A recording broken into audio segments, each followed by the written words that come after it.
ለምን እንደሆነ ባላውቅም ሁኔታው ለኔ ባይገባኝም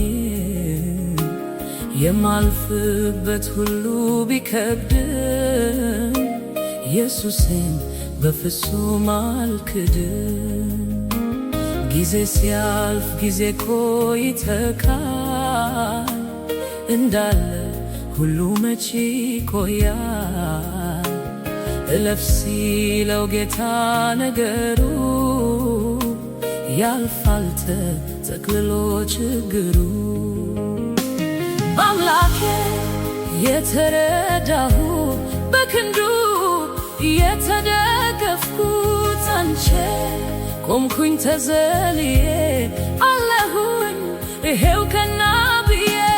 በአምላኬ የተረዳሁ